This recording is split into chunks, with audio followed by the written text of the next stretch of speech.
ಟೆನ್ಷನಲ್ಲಿ ಮಲ್ಕೊಂಡಿದ್ದೆ, ಇವತ್ತು ನೆಮ್ಮದಿಯಾಗಿ ಮಲ್ಕೊತೀನಿ. Sir, usually ಒಂದು ಹಾರರ್ ಸಿನಿಮಾ ಅಂತ ಬಂದಾಗ ಕ್ವಾಲಿಟಿ ತುಂಬ ಮ್ಯಾಟರ್ ಆಗುತ್ತೆ. ಹೌದು, ನಾವು ಇದ್ರ ವಿಚಾರವಾಗಿ ಹಿಂದಿನ ಪ್ರೆಸ್ ಮೀಟಲ್ಲೂ ಕೂಡ ಮಾತಾಡಿದ್ವಿ. ಬಟ್ ವಿಜುವಲಿ ನಾವು ನೋಡಿದಾಗ ಹೌದು ಪ್ರತಿಯೊಬ್ಬರು ಹೊರಗಡೆ ಬರ್ತಿರುವಾಗ ಮಾತಾಡ್ತಿರೋದು ಇಂಗ್ಲೀಷ್ ಸಿನಿಮಾಗೆ ಕಾಂಪಿಟೇಷನ್ ಕೊಡುವಂಥ ಸಿನಿಮಾ ಕ್ವಾಲಿಟಿ ವೈಸಲ್ಲಿ ಅಂತ ಹೇಳ್ತೀವಿ. ಸೊ ಈ ಒಂದು ರಿವ್ಯೂನ ಕೊಡ್ತಿರುವಾಗ ಕೆಲಸ ಮಾಡಿರುವಂಥ ನಿಮಗೆ ಎಷ್ಟು ತೃಪ್ತಿ ಸಿಗ್ತಾ ಇದೆ? ನನಗೆ ತೃಪ್ತಿ ಅನ್ನೋದಕ್ಕಿಂತ ಈ ಬ್ಲೆಸ್ಡ್ ಫೀಲಿಂಗ್ ಬರುತ್ತೆ ಗೊತ್ತಾ, ಒಂದು ಸಾರ್ಥಕತೆ ವಿಚಾರ, ಲಕ್ ಅನ್ನೋವಂಥದ್ದು. ಎಷ್ಟು ಅದೃಷ್ಟವಂತನಪ್ಪ ನಾನು ಈ ಸಿನಿಮಾದಲ್ಲಿದ್ದೀನಿ ಅಂತ ಅನ್ನುವಂಥದ್ದು. ಈ ಥರದ ಟೀಮ್ ಸಿಗುವಂಥದ್ದು, ಈ ಥರದ ಒಂದು ತಂಡ ಸಿಗುವಂಥದ್ದು, ಈ ಥರದೊಂದು ಕತೆ ಸಿಗುವಂಥದ್ದು ಒಂದು ಅದೃಷ್ಟದ ವಿಚಾರನೇ. ಇವತ್ತು ನನಗೆ ಭಾಳ ಅದೃಷ್ಟವಂತ ಅಂತ ಅನ್ನಿಸ್ತಾ ಇದೆ. ನಾನು ಕರ್ವ ಸಿನಿಮಾ ನೋಡಿದ್ದೆ. ಕರ್ವ ಸಿನಿಮಾ ನೋಡಿದಾಗ ಯೂಶಲಿ ನನಗೆ ಈ ಥರದ್ದು ತುಂಬ ಚೆಂದ ಇರೋವಂಥ ಟೀಮಿನ ಯಾವುದೇ ಸಿನಿಮಾ ನೋಡಿದಾಗ ನಾನು ಅವ್ರಿಗೆ ಫೋನ್ ಮಾಡಿ ಮಾತಾಡ್ತೀನಿ. ಇದೊಂದು ಸ್ವಲ್ಪ ನನಗೆ ಮೊದಲಿಂದನೂ ಅದೇನೋ ಖುಷಿ ನನಗೆ ಅವ್ರಿಗೆ ಹಂಚ್ಕೊಂಡಾಗ. ಕರ್ವ ಸಿನಿಮಾ ನೋಡಿದಾಗ ಯಾರು ಡೈರೆಕ್ಟ್ರು ಅಂತ ನನಗೆ ಗೊತ್ತಾಗಿತ್ತು, ನವನೀತ್ ಅವರು ಅಂತ. ಅವ್ರಿಗೆ ಫೋನ್ ಮಾಡಬೇಕು, ನಾನು ಹೇಳಬೇಕು ಇಷ್ಟು ಚೆಂದ ಮಾಡಿದ್ದೀನಿ. ಯಾಕಂದರೆ ನಾನೊಂದು ಹಾರರ್ ಫಿಲ್ಮ್ ಫ್ಯಾನ್ ಅಂತ ಎಲ್ಲರಿಗೂ ಗೊತ್ತು. ಹೇಳಬೇಕು ಅಂತಿದ್ದಾಗ ಹೇಳಬೇಕು ಅಂತ ಒಂದಿಷ್ಟು ಅವ್ರ ನಂಬರ್ಸ್ನ ಹುಡುಕಾಡ್ತಾ ಇರೋವಂಥ ಟೈಮಿನಲ್ಲಿ ಒಂದು ಕರೆ ಬರುತ್ತೆ ನನಗೆ. ಏನಂತಂದರೆ, ಸರ್ ಕರ್ವ ನವನೀತ್ ಅವ್ರು ನಿಮ್ಗೊಂದು ಕತೆ ಹೇಳ್ಬೇಕಂತೆ. ನೋಡಿ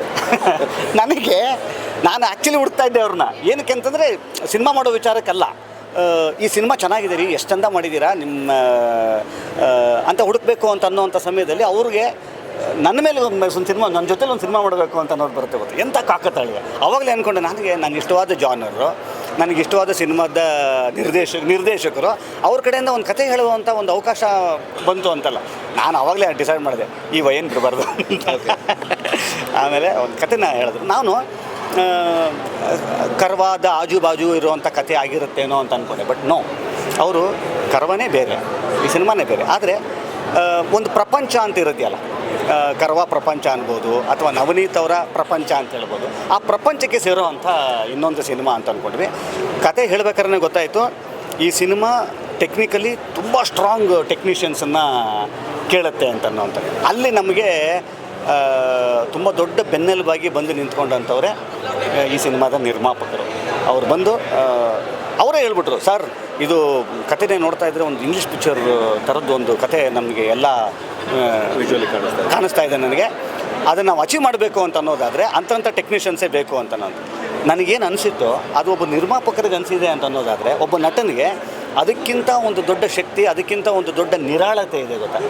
ನಂಗೆ ಹೆಂಗೆ ಅನಿಸುತ್ತೆ ಗೊತ್ತಾ ಸರ್, ನಾನು ಮಾಡೋವಂಥ ಒಂದು ಸಿನಿಮಾ